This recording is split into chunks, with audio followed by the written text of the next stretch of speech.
wonder what's keeping Claire. Relax. You'd better enjoy your last moments as a bachelor. Who are those people over there? Oh, friends of hers, I think, from that newspaper she worked on. I wish she'd hurry up. I'd like to get the gang back to the newspaper. Well, that's Claire for you. Even late at her own wedding. You know, I really hate the Lizard. What do you mean? Well, I speak now as her editor, not as a disappointed suitor.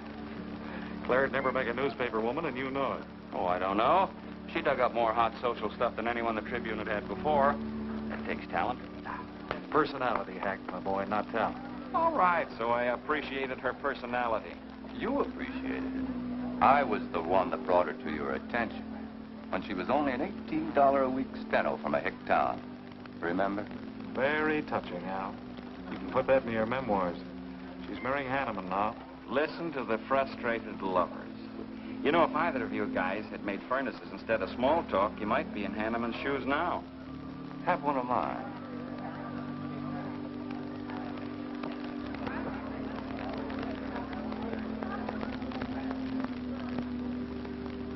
We do have memories, don't we, Les?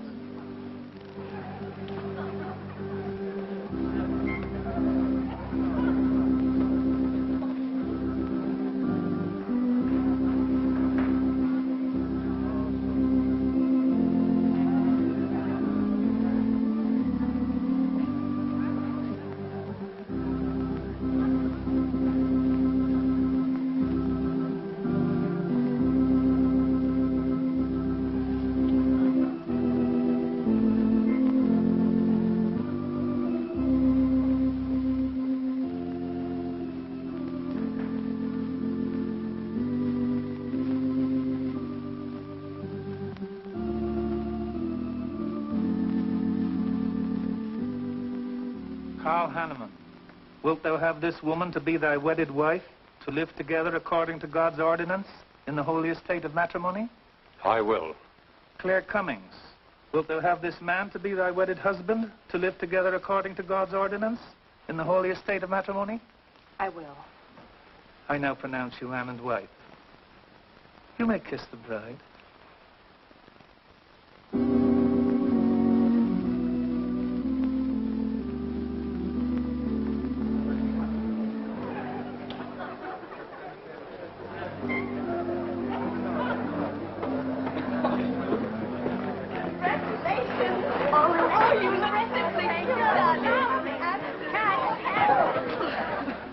June, don't tell me I'm going to lose another employee. Don't worry, Mr. Doyle.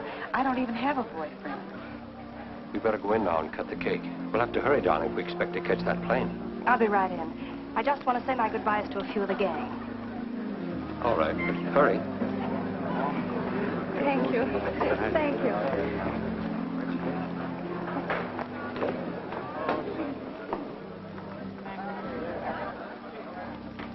Guess who?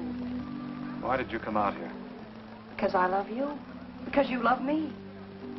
Claire, you're crazy. Don't you know what those words meant in there? Let no man put asunder. No one can put us asunder, Les, you and me. Oh, I never could figure you out. Except that, well, you make everything add up to spell Claire, don't you? Now, darling. You're even getting a sadistic kick out of having me at your wedding, me and the others. But there are no others. Only you. I'll think about you on my honeymoon. I'll write you. Miss me, Les. I know you both will be very happy. I beg your pardon. Thank you. I'm ready with my cameras, Mr. Hanneman. I've been looking for Mrs. Hanneman. You haven't seen her, have you? I believe you'll find her on the terrace.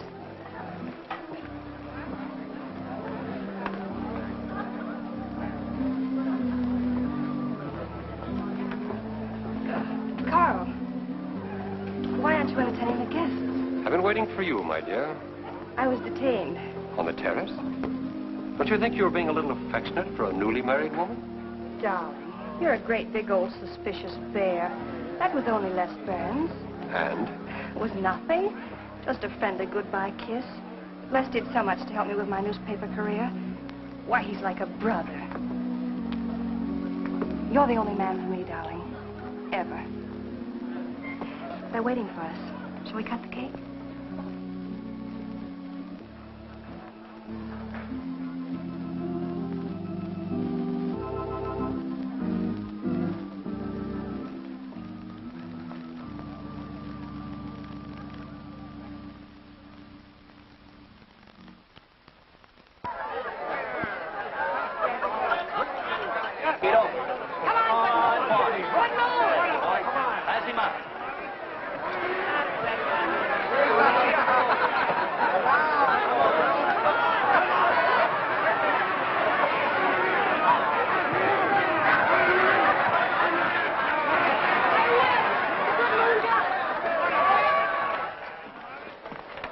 How much did you pay? $10.80. $10.80 for two. That's not bad. I win $540. Claire, you mean to say you bet $100 on that horse to win? Of course.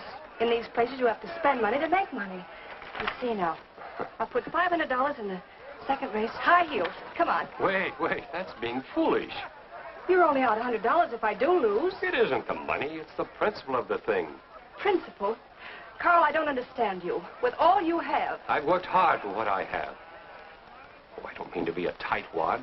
A little bet for fun is all right. But I have too much respect for money to throw it away on horses. Of course you're right. It was foolish of me to bet so much. Forgive me.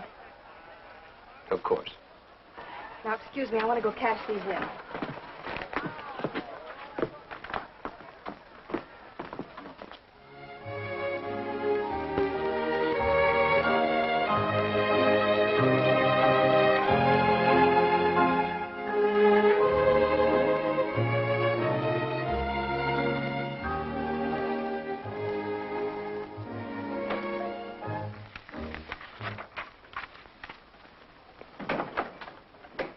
Hello, darling. Miss me? Back so soon, Oh, Carl. we went to the barber shop. Who are you writing to? June Taylor. You remember. Les Burns' secretary. She was at our wedding. Do you want to read some of the awful things I said about you?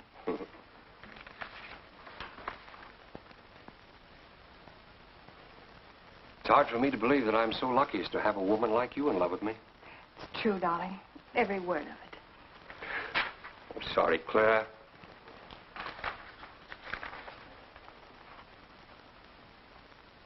My darling Les. To June, eh?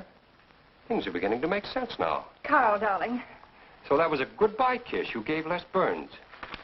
Well, Well, what do you want me to say? nothing. There's nothing you can say, I guess. I'm only glad I found out about it now. Carl, what are you going to do? I'm going back to San Francisco. We're through.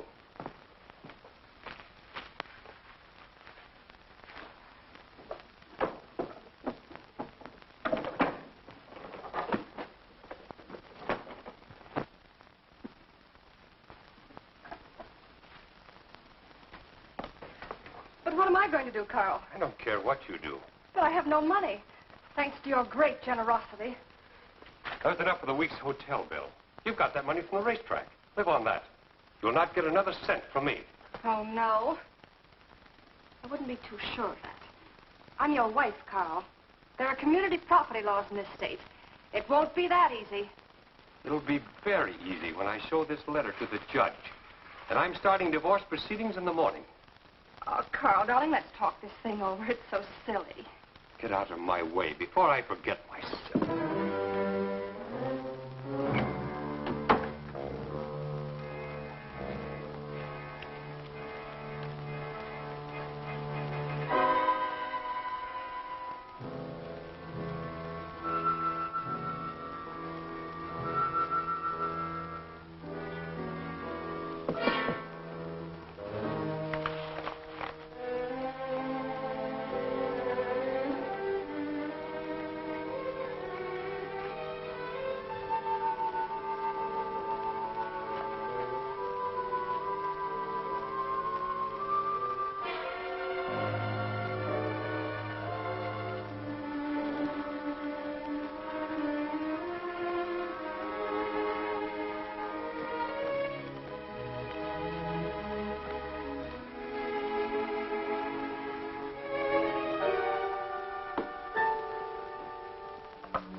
you please connect me with a house physician? Hello, Dr. Hastings? This is Mrs. Carl Hanneman, Bungalow 9. Could you please leave a prescription for some sleeping tablets for me at the drugstore? I'll be needing them right away. I'm turning in early. No, that won't be necessary. I'm going out for a bite to eat, and I'll pick them up later. Thank you.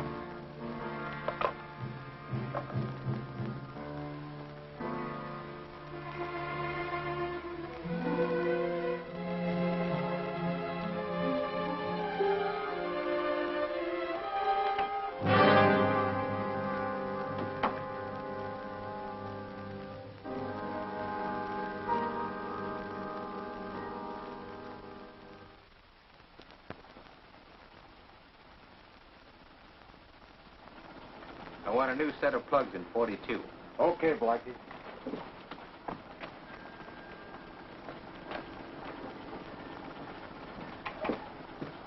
Are you Mr. Tellen? Yeah. I must reach San Francisco by tonight. I want to be back by morning. Can you make it? I can make it up and back if If what? this weather holds out and my fee is big enough. How much will it cost? $400.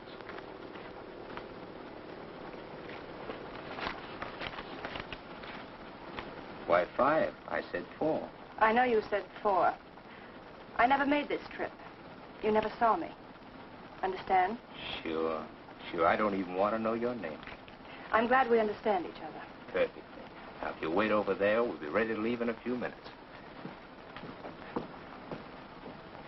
Hey, Jack, roll out 41 and let's warm it up.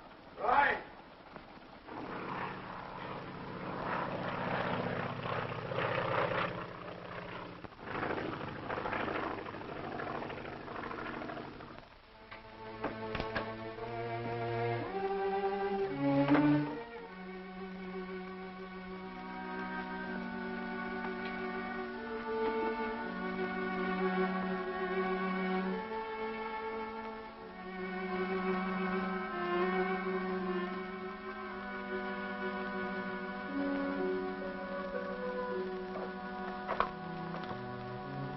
Room service, please. Hello. This is Mrs. Carl Hanneman, Bungalow 9. Would you please send a waiter over with the menu? Thank you.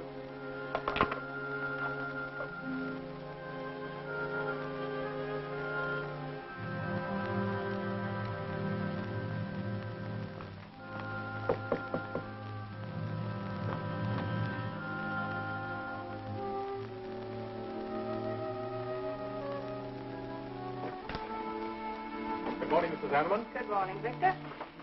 Let me see. I think I'll take some orange juice and toast, coffee. That'll be all.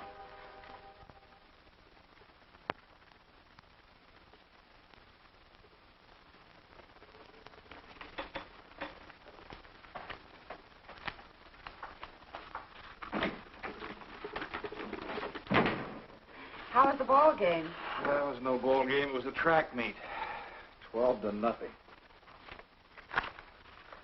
This all the mail today? Yes.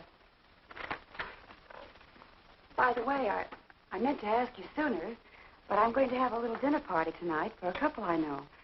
You're invited if you're not doing anything. Well, sure. What's the occasion? They're going to be married soon. They're awfully nice kids. Married. And the trouble will really start. Mr. Burns' office. Long distance calling. It's Mrs. Hanneman. Hello, Claire. Hello, Les. I'm so glad I caught you at the office. How's the honeymoon? It was interrupted. Carl had to go back east yesterday. Business, he said. He wanted me to stay over, wait for him here. But I'm not. I'm coming back to San Francisco tonight. You think that's sensible? Of course not. But I'll see you again. Look, I want you to arrange a plane ticket for me. Reservations are so hard to get at this end, it'll be easy for you. All right, Claire. I'll take care of it tomorrow. Tomorrow won't do. I'm coming home tonight. Okay, I'll wire you back on the time. I know you'd help me. Be sure and meet me at the airport. I can hardly wait to see you. Goodbye, Les. Goodbye, Claire. June, get a hold of Hack Doyle. Have him get me a reservation on the 8 o'clock plane out of Los Angeles tonight. It's for Mrs. Hanneman. Are you planning to meet her? Yeah.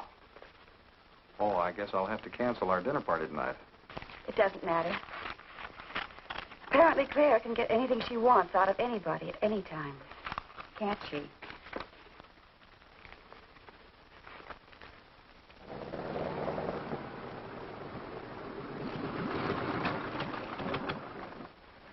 I never thought I'd be back with you so soon, darling. It's wonderful. It's crazy. Then why did you meet me?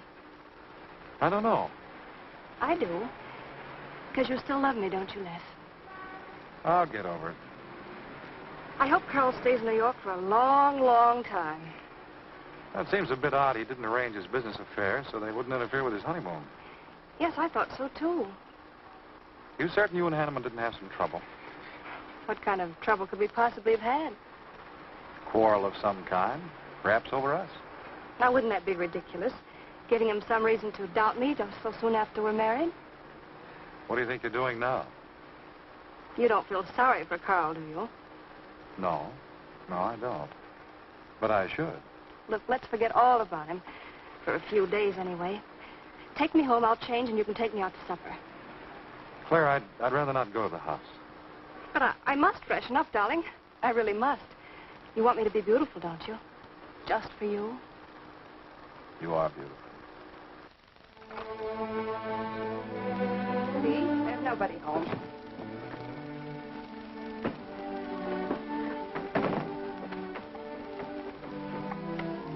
Wait in there, darling. I'll be down in a minute. Come here. Oh, darling.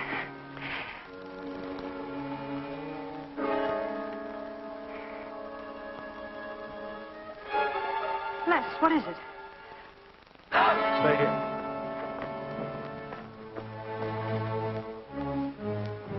Carl.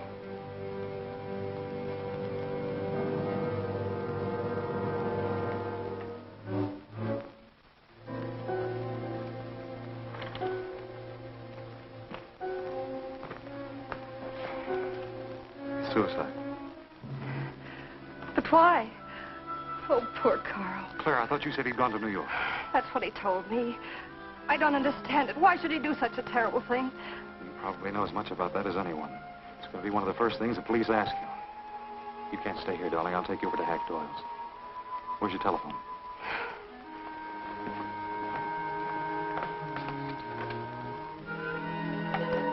Police headquarters, please.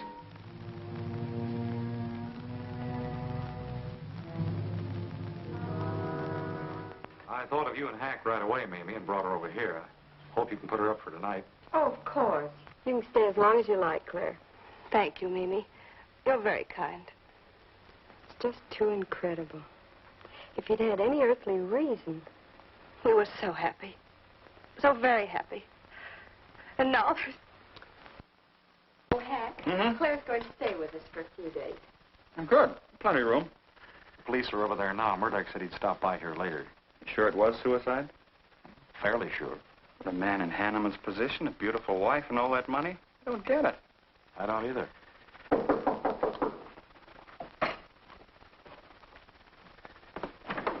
Oh, hello, Bill. Come on. How are you, Hank? Hello, Claire. Hello, Bill. Sorry this had to happen to you. Sit down, Captain. How about a cup of coffee? Thanks, Miss Doyle. I won't annoy you for long, Claire. Just a few questions. Routine. You know how it is. Of course. Les gave me most of the details over the phone. Your husband, by the way, has been dead for nearly 24 hours. How did it happen that Burns met you at the airport? He didn't happen to. I phoned him from Los Angeles. How come? Well, I was arriving late and alone. I knew Les would pick me up. Do you have any theory as to why your husband came to San Francisco after telling you he was going to New York? No. I didn't know anything about the business. The gun, of course, was Hanneman's. We checked the serial number. Funny there are no powder burns on the coat. Bill, a suicide doesn't always press a gun against his body. In that case... There would be no powder burns, I know. Do you know of any reason why your husband should have taken his life? No, I don't. Anything wrong with his health? Not that I know of. But that could have been the reason. Had you quarreled? Oh, no. No, we never quarreled. Believe me, throughout every minute of our married life, we were supremely happy. The entire week, huh? Well, that's all for now. I may want to talk with you again later. Where will you be? Right here with us. Thanks. Bill, Yeah? you found fingerprints on the gun, of course. I mean, Hanneman's prints. Uh-uh. Clean as a whistle.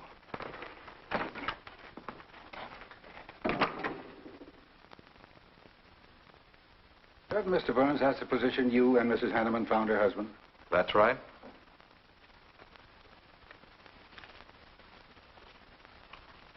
One more question, Mr. Burns. Your testimony at the coroner's inquest said you touched nothing. That's true. Then how did you know the man was dead without feeling his pulse or heart? Mr. Chalmers, I've been around enough to know a dead man when I see one, especially after 20-some-odd hours. You assumed that Mr. Hanneman committed suicide. Why? Well, everything points to suicide. Not in my assumption, Mr. Burns. Mrs. Hanneman, you say you saw your husband alive on Monday afternoon, and then the following night, which was Tuesday, you saw him again. Yes, but he was dead. I've told you everything. You don't need a weather vane to see which way this wind is blowing. Was it customary for the servants to take a vacation whenever Mr. Hanneman left on a trip and leave the house empty? Well, I don't really know. I didn't give orders to the servants. Carl, Mr. Hanneman ran the house. I hadn't moved in yet. I see that you also assumed that this was a suicide. Naturally, it couldn't have been anything else. That's what Mr. Burns said. According to the Police Scientific Detection Laboratory, the pistol found near the body was the one used in the death of your husband. But they found no powder burns on the clothes of Mr. Hanneman, nor fingerprints of any description on the gun. Furthermore, it was brought out that Mr. Hanneman couldn't have fired the gun because in making certain tests of his hand for traces of powder marks, none was found. Just what are you driving at? Simply this. Carl Hanneman was murdered. But unfortunately, I haven't enough evidence to hold either of you.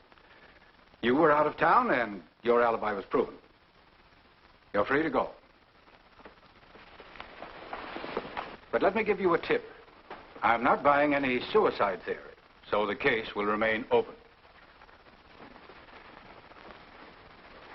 See you later, Ed. So long, Hack.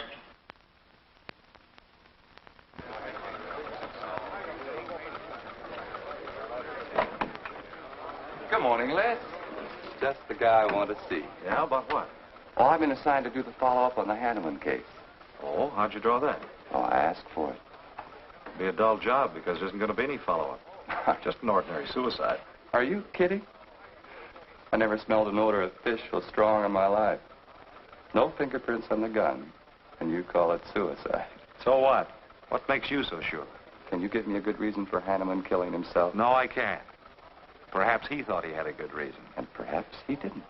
So meanwhile, if I can dig up a plausible motive... Who asked you to dig up a motive, plausible or otherwise? I said, if I can dig up a motive, I'm willing to accept suicide. But if I can't, then it'll have to be murder. Still carrying the torch for Claire, Hyle? Not anymore. But somebody sure fixed it in a hurry for you to get Claire again. That's a nasty crack. So meanwhile, chum, walk a straight line. Or you'll have people thinking you took a shot at Hanneman. You got a lot of work to do, Al. You're so right, boss.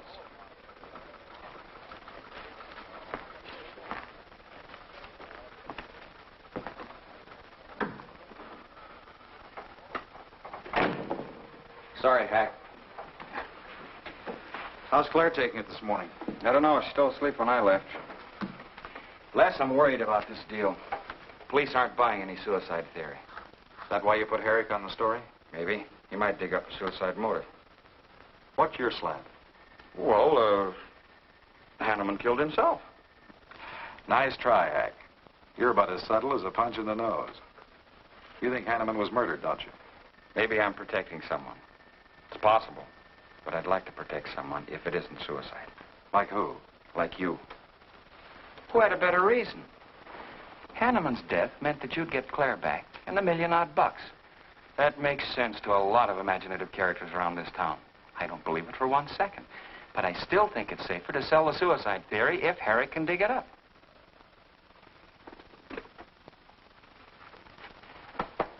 Thanks, Hack. But I didn't do it. Yeah. Send him in. Well, they're on the job. Hello, Batson. What's on your mind? The DA would like to see you gents in the morning. Says it's important. About 10 o'clock. What do you want us for? Don't you know? Mrs. Hanneman's already got her invitation. See you tomorrow.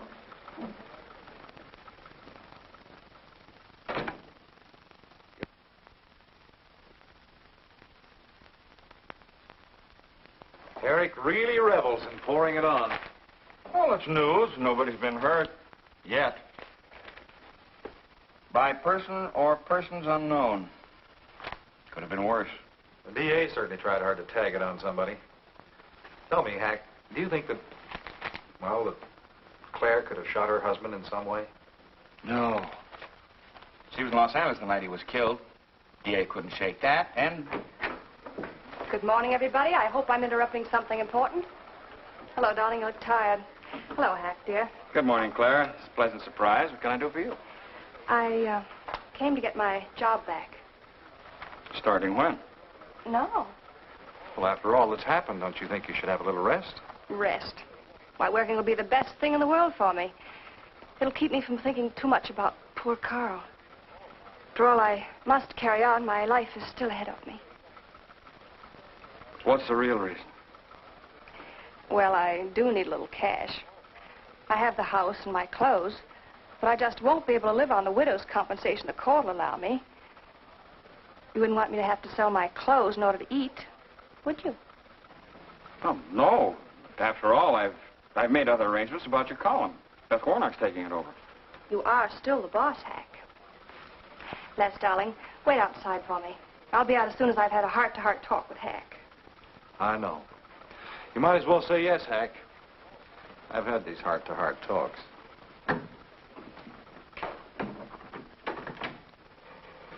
You will let me stay, won't you, Hack?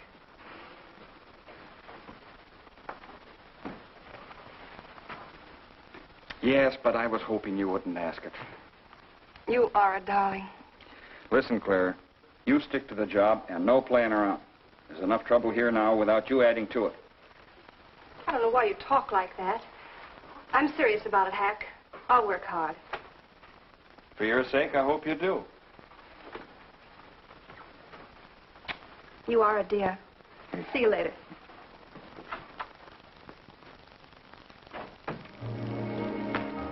Well, see you later, Al. All right. Hope you're friends. Yeah, old friends.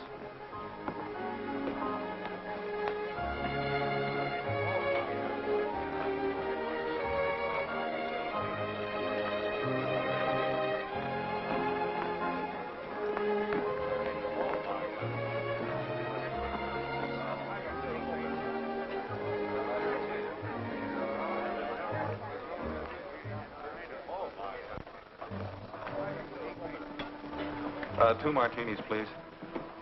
Chicken salad? Fine. Chicken salad for two. And coffee. Les, do you know a good lawyer? Yeah, why? Well, I need one to handle Carl's estate. What's the matter with Hanneman's regular lawyer? Ah, he's an old fuddy-duddy. I want someone whom I can trust to take care of my interests. Well, you might try Lawrence Carson. He specializes in probate work. Carson? Good. I'll call him tomorrow.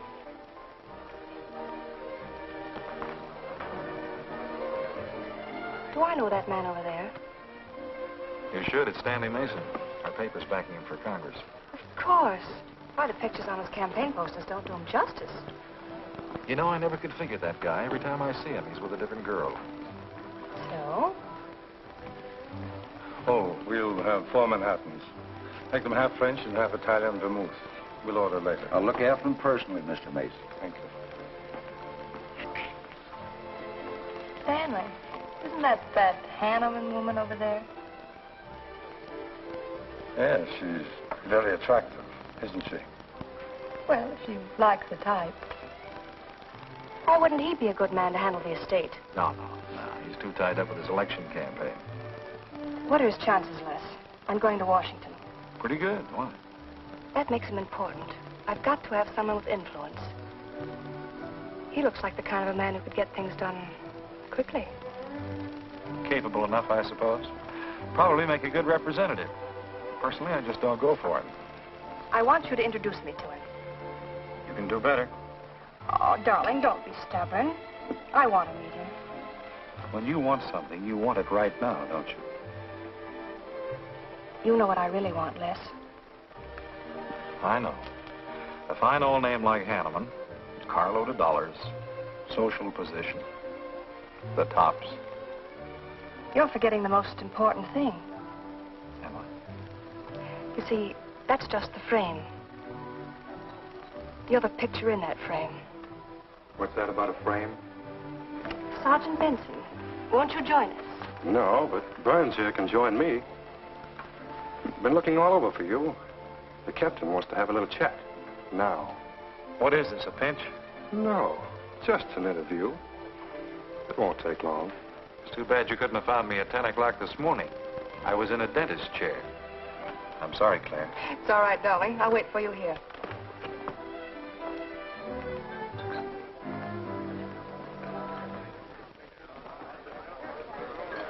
Violet.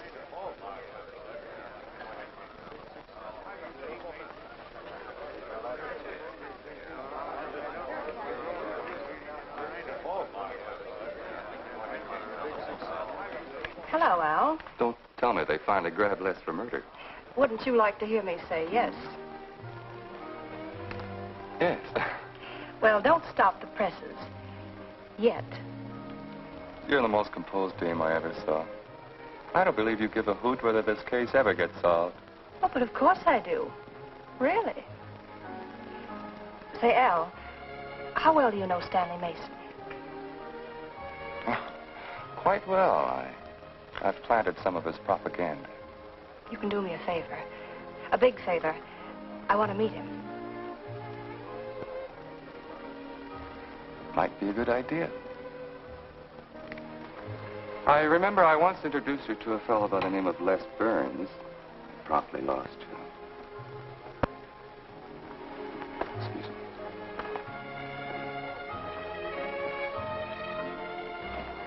Stan, how are you? Well, hello, Al. Say, I have a young lady over here I'd like to meet you. Just take a minute. Well, all right. Excuse me? Excuse me. Claire, this is Stanley Mason. Mrs. Hanneman. I'm so glad to meet you, Mr. Mason. How do you do, Mrs. Hanneman? Won't you sit down? Sorry, I can stay but a minute. I know you think me rather forward, but being an attorney, you can understand my predicament. I'm desperately in need of someone to administer my late husband's affairs. I thought perhaps you could help me. Well, I hadn't intended on taking on any more work this summer. My campaign requires so much attention. However, supposing you come to my office at, say, 4 o'clock, we can at least talk it over. Oh, thank you. I would appreciate it.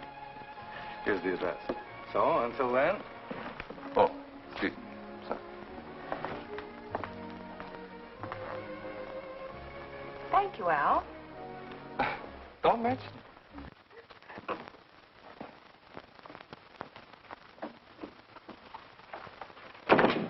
I found him, Cap. Right where I expected.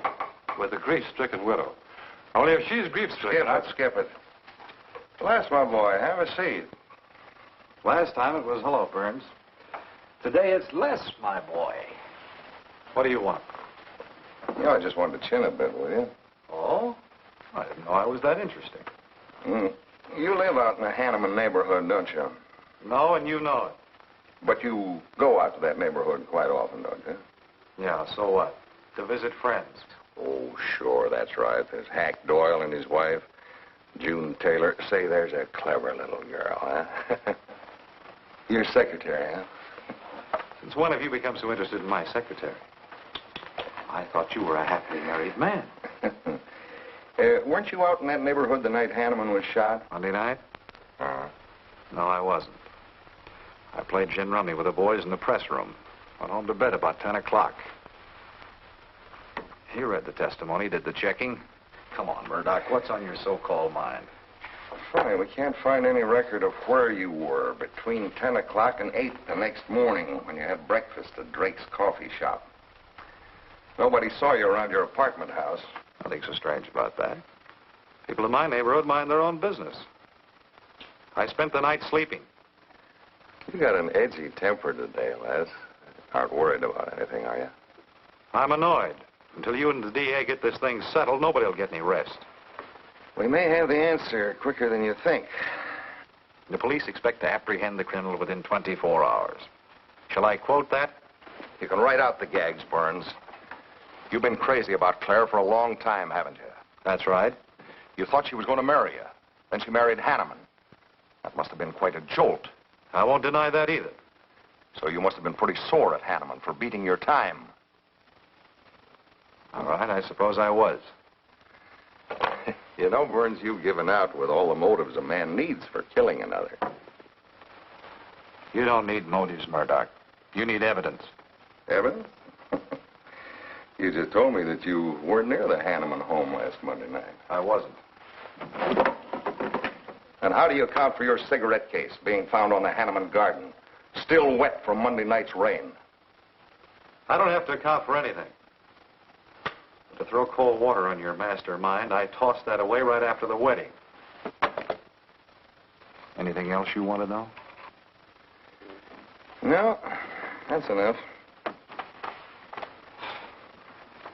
Next time, be more careful when you talk to the captain. Listen, Mr. Benson, if I've hurt the captain's feelings or yours, arrest me.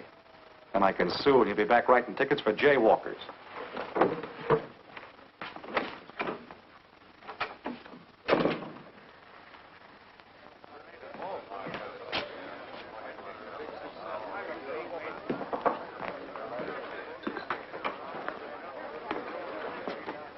You rent that stool by the month? Well, Lester. Where's Claire? Oh, Claire isn't here. She had an appointment. Did she go back to the paper? Uh-uh. No, about this time, she should be walking into the inner sanctum with that courageous and fearless champion of the people's rights. That distinguished candidate for the Congress of these United States. Mr. Stanley Mason. You sound like you're on Stanley's payroll. Mm-hmm. I introduced them. You seem to have a talent for that sort of thing. Thank you. I believe that's all the information I need, Mrs. Hanneman. I can't possibly find words to express my gratitude in your consenting to help me. Oh, believe me, it's a pleasure. A little pressure in the right places should settle the matter quickly for you. Thank you again, and good luck in the election. Oh, thank you. I suppose you'll be leaving for Washington immediately if you do win. Yes, if I win. You will. I know you will. Well, I really must be going. Oh, can't I drop you off somewhere? I'm sorry. Not this evening. Mr. Burns is taking me home. He's the gentleman you saw me with today. I'll call you tomorrow. Perhaps we can have dinner and talk some more about your problems. Splendid. Goodbye.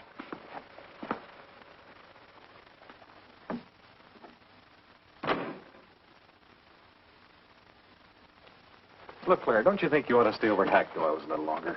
Might be unpleasant. Oh, don't be ridiculous. Come on. Oh, Robert. Good evening. Good evening, Mrs. Hanneman. We weren't expecting you home. We've made no arrangements for dinner. I've had dinner. Please take my bags to my room, and you and Christine take the evening off. I shan't be needing you. Thank you. Oh, Mrs. Hanneman, I just wish to say on behalf of Christine and myself that we're pleased that you're home, and we'll do everything we can to make you happy. Why, thank you, Roberts.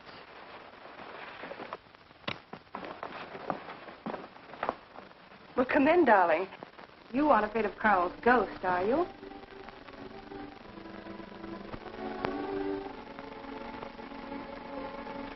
You'll never be happy here, Claire.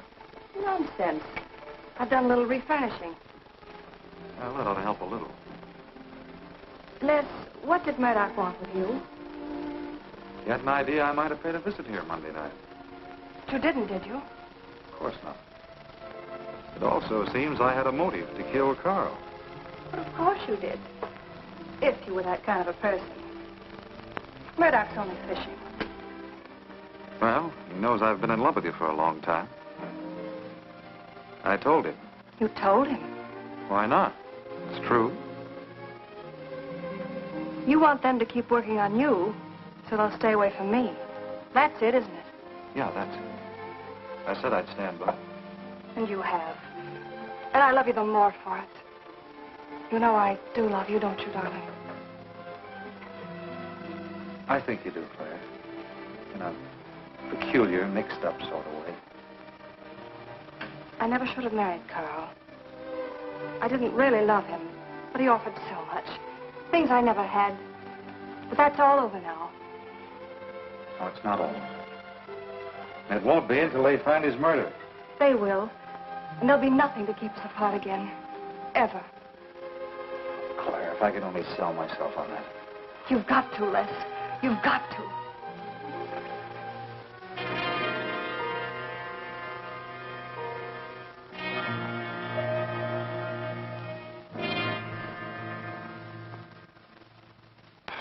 That little tidbit straight from the horse's mouth brings us to the 3:00 mark for today.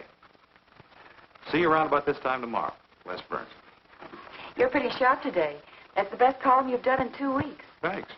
You say so. It must be all right. Hi, pal. Hello, Harry.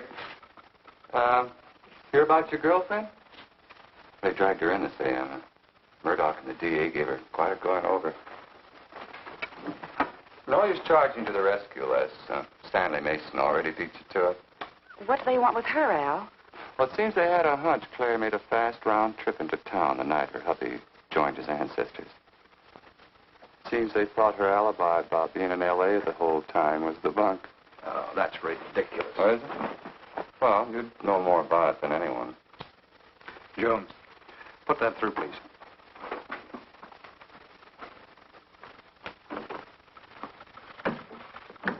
Okay, Al. You're so much smarter than Murdoch. Spill it. Oh, I'm not saying I'm smarter. But I do know Claire better than he does. And I know you. Meaning what? Claire never lost any interest in you before, during, or after her marriage.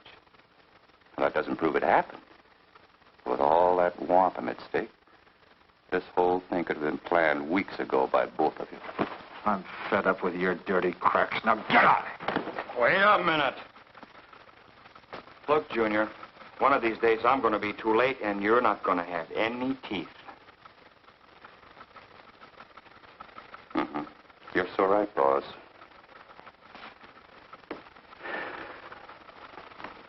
What's wrong, Les? Nothing, forget it. That's the way you want it? If anybody wants me, I've gone for the day.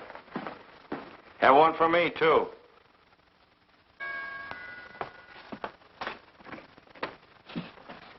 Where's Miss Hanneman? I got to see her. Is she in? Why, yes, but she's going out. This is important. What's the trouble, Les? Oh, I've been trying to find you all afternoon. You didn't get back to the paper. Where were you? I was with Mr. Mason. We were talking over the estate. Oh. Looks like you got some more talking to do. It's really only business, Les. Come in, but I can only see you for a moment.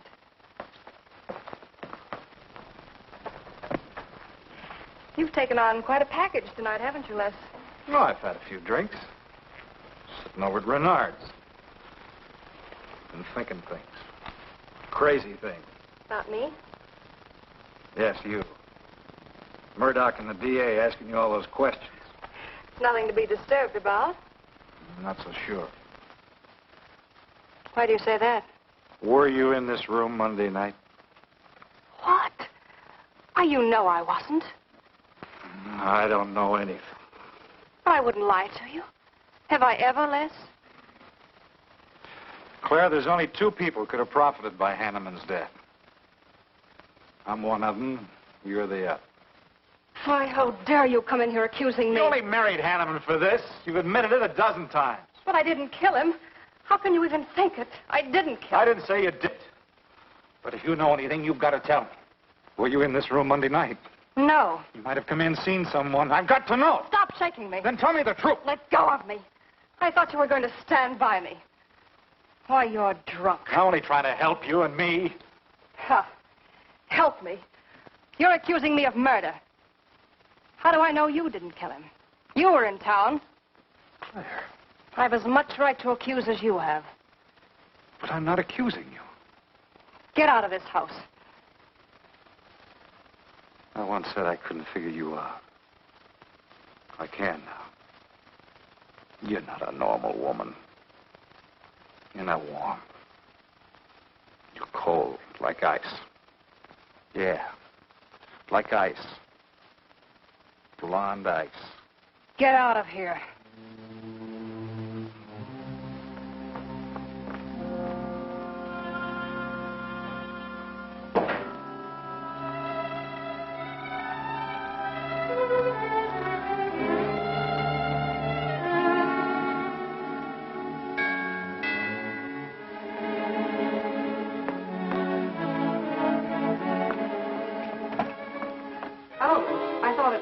Hello, Mrs. Hanneman. I don't believe I know you. Sure. Sure you do. Let me come in. We can talk better inside. In there. Now, what do you want? Well, I saw your picture in the paper, and I found out who you were. I figured we could make a deal. Deal? I was going to call on you last night, but you had company. And I had to see you alone. What kind of a deal? Seems that plane ride last Monday night returned big dividends. I paid you to forget me. I thought I could trust you. Sure. Sure you can trust me. But it's hard to forget murder for any $100. Why, you dirty double... I don't like that word. All right, we'll forget what happened to Hanneman. I'll go along with you on that suicide story. That is, providing there's a little consideration of, let's say, 50 grand. $50,000? Why, I don't have that kind of money. This estate's in probate. I won't receive a thing for months. I can wait. But in the meantime, I'll take this. I know a little man who'll lend me money on it. All right. All right. Just don't come near this house again. But I will keep in touch with you. Quick, out the terrace door. And don't forget, Mrs. Hanneman, I'm not kidding about that 50G.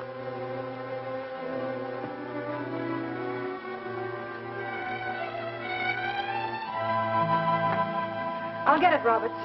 Yes, ma'am. Stanley, darling. Thank you. Well, he isn't at Bernard's either. Oh, I hope nothing's happened to him. He'll turn up when he runs down or runs out to go for drinks. Say, you write his column all by yourself? Somebody had to do it. I hope it's fit to print. It's good. Nice of you to cover for him, too. Do you really think he's all right? Sure. I'll find him later. Don't worry about Les. He's probably getting more poison out of his system than he is into it. I hope.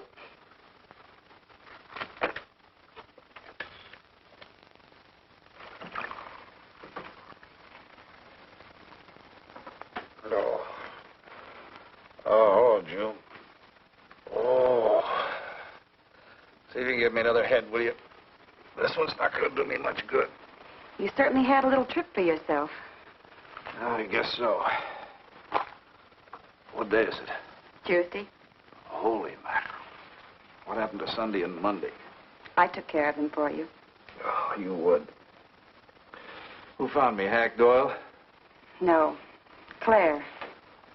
Claire? Mm-hmm. You were trying to convince the doorman at the top of the mark to let you out on the roof. It was the only way to the moon. Oh, brother. The moon? Looks like I wanted more than a little trip. Here, drink this. It'll make you feel better. Guess I've been the horrible example, huh? You no doubt thought you had a big reason for getting tight. I had to get away from something. Something wasn't good for me. Have any luck? I don't know. I'm never going through this again, I can assure you of that.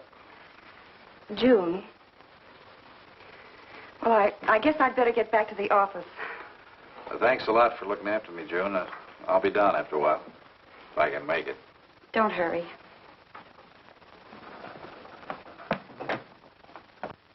Les, I wonder which hangover you'll recover from first.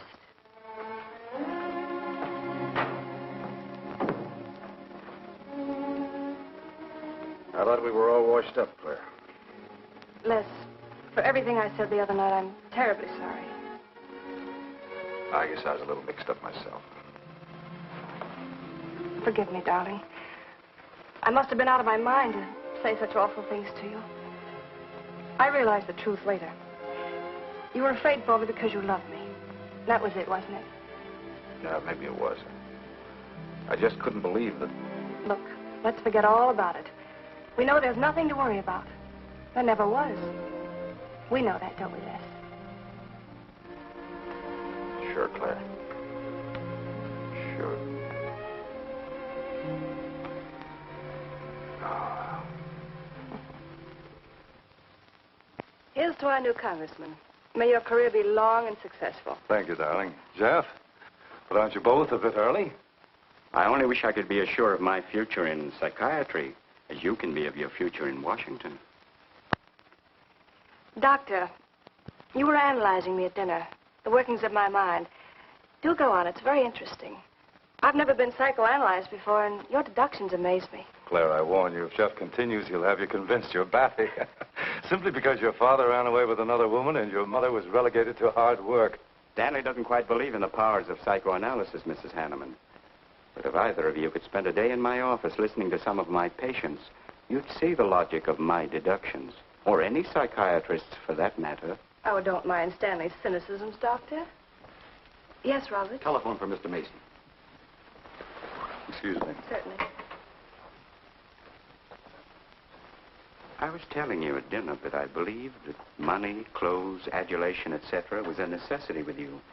That some people are impelled towards an objective without even consciously knowing why. Is there something criminal in my being ambitious? Why, no. Criminal? Of course not. Unless your ambitions take a perverse form, then you'll stop at nothing, right or wrong, to get what you want. They say the female of the species is deadlier than the male. Go on, Doctor. Sorry to interrupt, darling. It was my campaign manager. He arranged a last-minute radio interview for tonight. I'll have to leave. You can drop me off downtown, Stanley. I'll get my coat. All right. You forgive me, darling? Of course, honey. I'm so proud of you. Well, I almost forgot the good news. I had lunch with the DA this noon. It looks like Hanneman's murder is going to be filed away under crimes unsolved. It's their opinion that it must have been done by a burglar. Oh, I'm so glad, really. Now I'll be able to go with you to Washington with a clear conscience. Say, you haven't told any of your friends about our plans, have you? Oh, no, of course not. Good. We'll surprise them tomorrow night. Yes, we certainly will. Ready? Yes, thank you.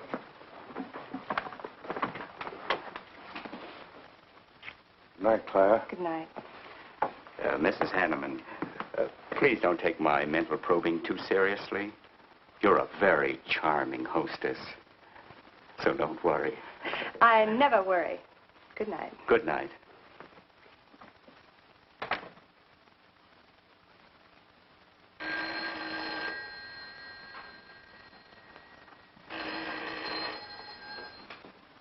Hello?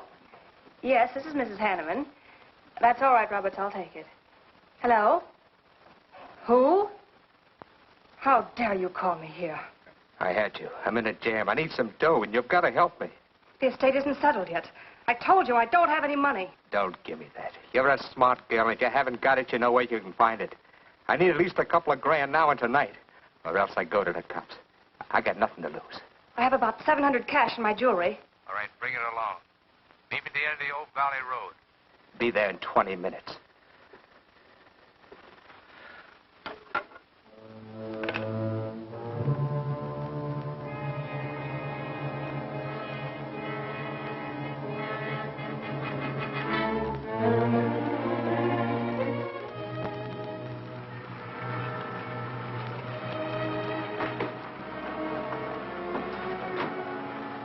Did anybody follow you? No, Then stop being nervous. I'm not nervous. You are. All right, give me this stuff and let's see if I can use it. These look all right. I got into the bookies for a couple of grand. They're bad little men. And I've been stalling. Tonight they told me, pay off or else. They wouldn't kill you for $2,000. They'd kill for a lot less. That's why I had to put the bite on you. Thanks, Mrs. Hanneman. I wouldn't double-cross anybody. Not unless I had to. I wouldn't double-cross anybody either, Blackie. Unless I had to.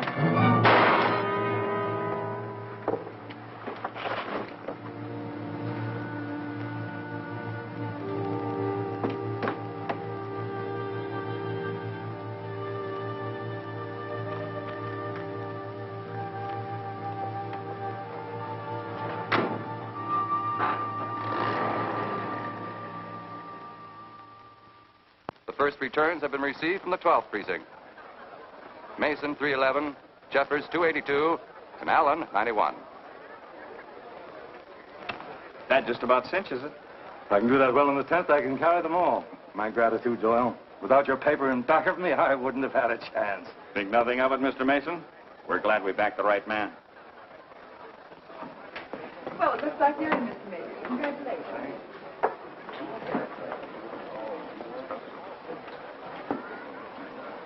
Seen Les and Claire yet tonight? No, I guess she's waiting to make her grand entrance. It's about 100 times you've asked for them, Hack. What gives? Nothing?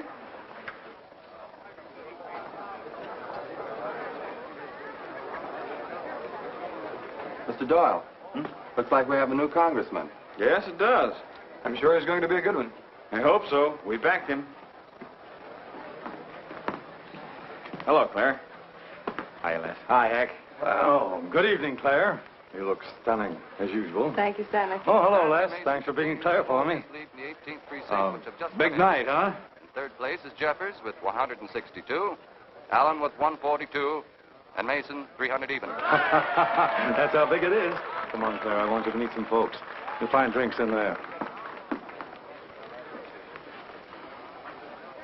Look, Les, there's something on my mind. I want to tell you about it. You better have a drink first. Sure.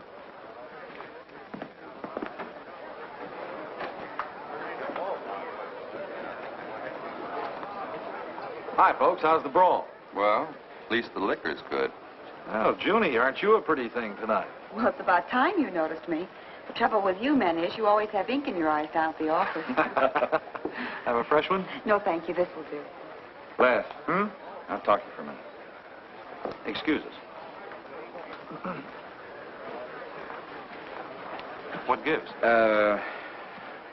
Did you come with Claire tonight? No. I came with my Aunt Martha from Penobscot. No, I'm serious.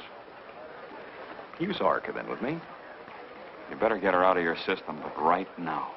What are you talking about? Things are fine with us now. She couldn't be sweeter. You should have seen her earlier, helping me get things ready for that little party up at my place tonight. How about a speech, Mr. Mason? We haven't had one. Come on, Stanley. Yeah, give us a speech. That's all I need. Now, wait a minute. Speech? All right. If you want a speech, you shall have it. Ladies and gentlemen, I want to introduce to you a very lovely young woman, better known to you as Claire Cummings. I am happy to announce that she's bestowed upon me the great honor of consenting to become my wife. This is a dirty, low-down trick, but I'm glad it's happened. Someday I'll tell you why.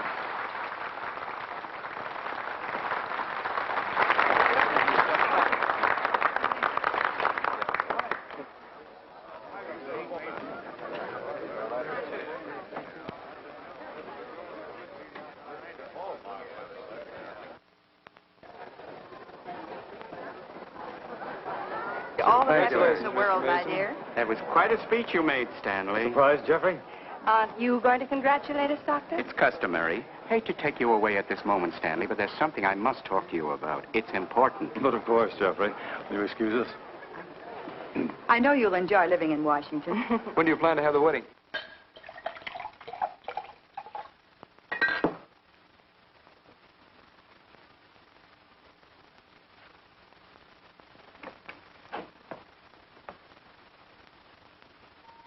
Don't look at me like that, darling. And what are you doing here? I wanted to see you alone. Sure, not a husband in sight. Dead or alive. I didn't have a chance to explain. No one can put us asunder, Les. You and me. It was more effective last time with wedding music, remember? Oh, you're cruel. I didn't mean to hurt you, and you are hurt, aren't you? That's how much you bother me now. Not a quiver. What about your heart? Claire Cummings, Hanneman, Mason. If this keeps up, you won't be able to get your initials on your silverware. I can't help it, Les. I do love you, but you could never give me the things I must have. Money, importance. With me, they're a necessity. Oh, stop it, Claire. You're like a poison. Take a little bit and you're finished. But too much becomes an antidote. All right, darling. But if we've really come to the end...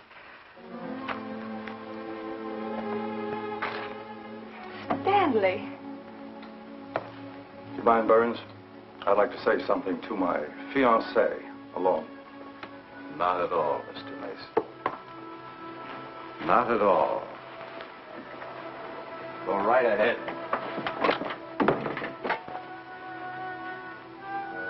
The congratulations are hardly over before I find you in the arms of your old sweetheart.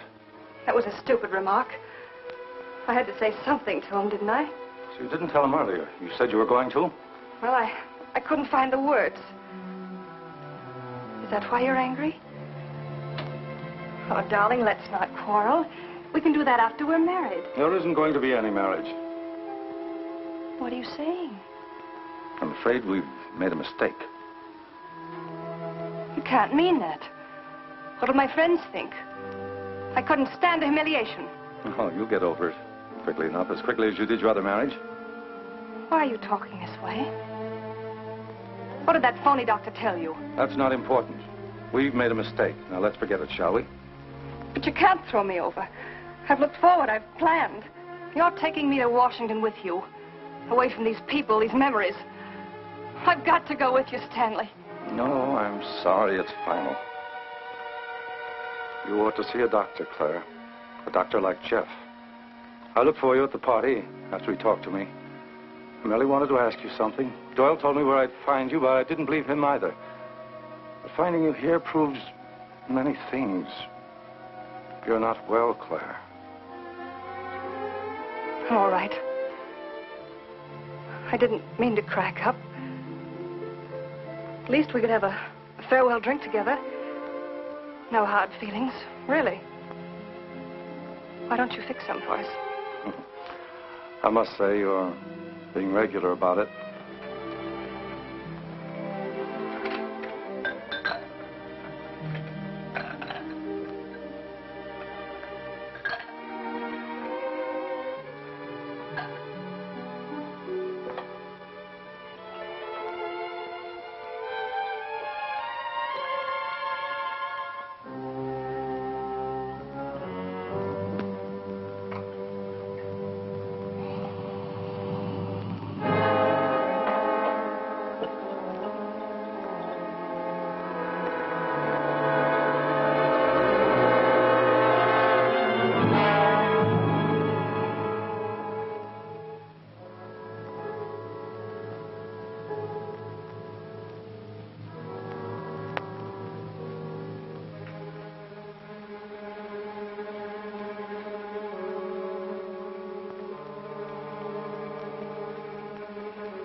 Claire.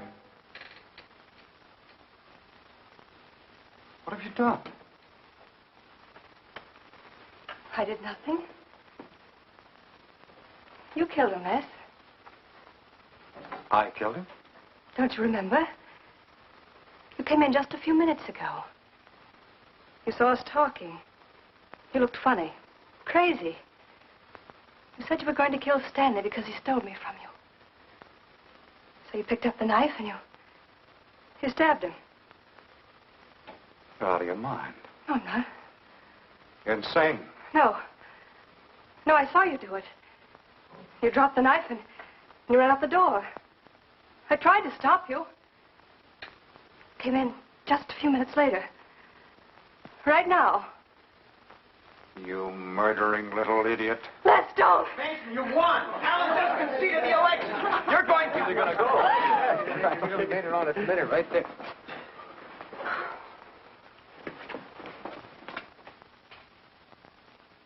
So you see, Doctor, the evidence is really stacked against Les Burns. I and the others feel that he's absolutely innocent. Now, I asked you down here to see if there wasn't something you could do to help us prove Les is innocent and Claire's guilt.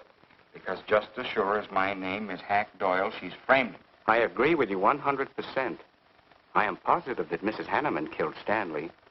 But because of her testimony and finding the knife in Les's hand when you arrived at the scene, the police could come to only one conclusion. Surely there's something you can do to help him. He's innocent. I know he is. Look, you were once connected with a big city police department. Then you must have run across cases of this sort. I know now that Claire Cummings is a nut if I ever saw one. Yes, you're right, Mr. Herrick. I'll at least have a try at it. I'm just as interested in finding Stanley's murderer as you are in proving Mr. Burns' innocence. Now, I have a plan that might break her down.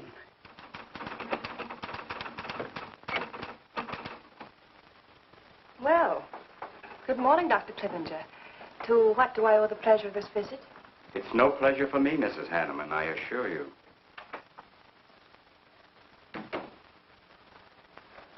I just came to ask one question. Why did you kill Stanley Mason? What? How ridiculous you are, Doctor. Am I? You see, I had a talk with Stanley last night concerning your betrothal and advised him against it. It's safe to assume that when he came to tell you there wouldn't be any marriage, you killed him in a fit of anger and then concocted a story to implicate Mr. Burns. It's the most absurd accusation I ever heard. You seem to forget that Les Burns' fingerprints were found on the knife and that he was seen standing with it in his hand. The police have all the facts, Doctor. Not all of them. All they need to convict Les Burns. Do you mind if I finish my column? No. Why, no.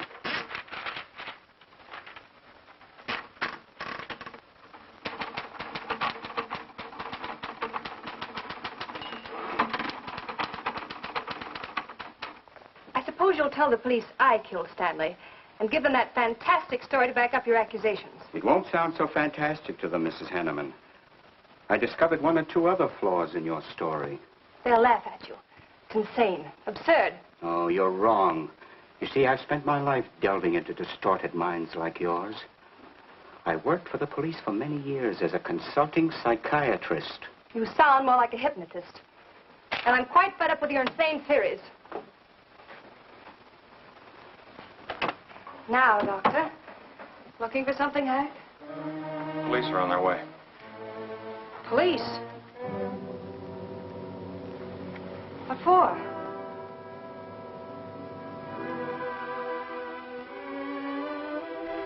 Oh. I see the three of you dreamed this one up. Well, as long as you're going to have me arrested, you might as well read my last column. Go ahead, read it, Hack. Read it out loud. I killed Stanley Mason. I killed Carl Hanneman. I killed Blackie Talon. You didn't know about Blackie, did you? You hid that story on page 5. Unsolved robbery and slaying. I killed Stanley Mason because he no longer wanted to marry me. Stanley Mason was the top of the ladder for me. The top rung. I had money. And now I was going to have position. He was taking me to Washington with him. I could leave then without making the police suspicious. Clever of me, wasn't it? Why did you frame Les Burns? Why? Because he caught me with blood on my hands. Because at last even he had discarded me. I never loved any of them. You, Al, Hanneman, Mason. But Les, I wanted to hang on to him. He was of no use to me, but I couldn't let him go. Maybe I did love him.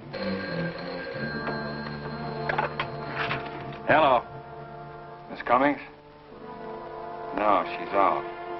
I'm glad you confessed, because you never could have gotten away with it much longer. I would have, but to per you, Dr. Clippinger. You with your slimy scientific snooping. As soon as you came in, I realized it was you who turned Stanley Mason against me. You sent him to his death just as much as I. Sit down, Claire.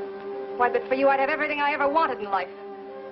I hated you because you were the first man who ever saw inside my mind. And I'm going to kill you. Let go of my arm!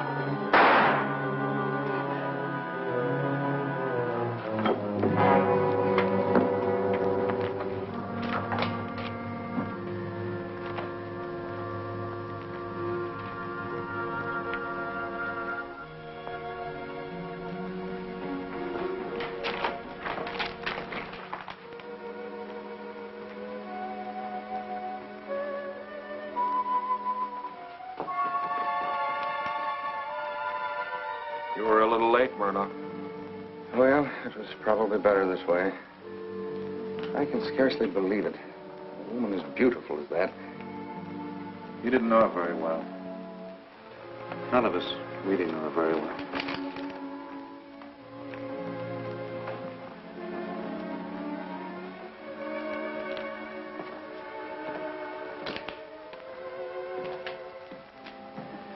She wasn't even a good newspaper woman.